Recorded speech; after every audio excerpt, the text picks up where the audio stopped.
everyone, it's Claudia, and welcome to Take a Moment to ...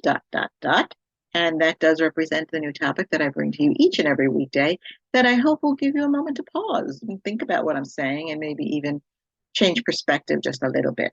Today is Take a Moment to Low. I'm going to be focusing on the heart today and what flows out of our hearts. The heart is obviously a very important organ. It's life to us.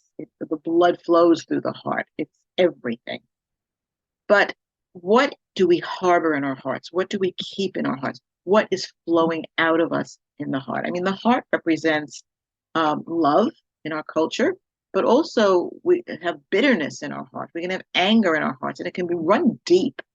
But out of those feelings, that's what's going to be flowing out of us to ourselves, to others, to life.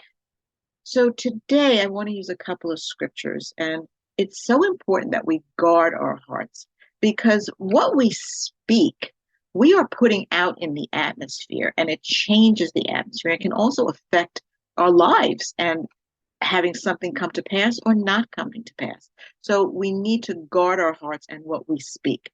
The first scripture I want to use is out of Proverbs 4:23.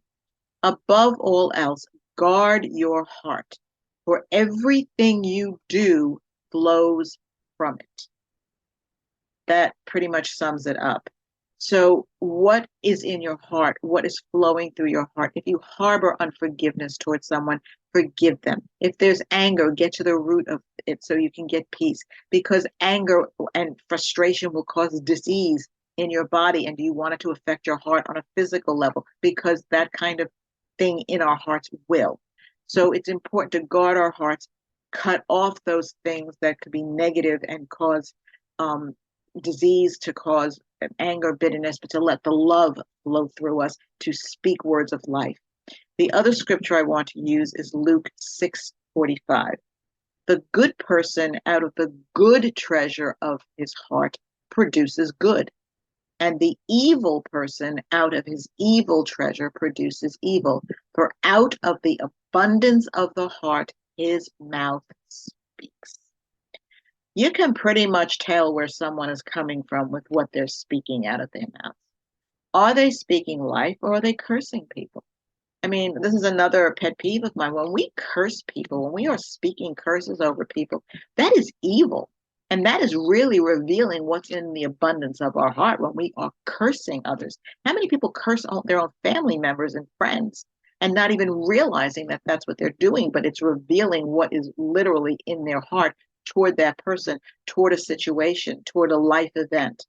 But when we speak life and blessing, and that is good treasure coming out of us, that is life to us and also life to others, and it changes the atmosphere in a good way.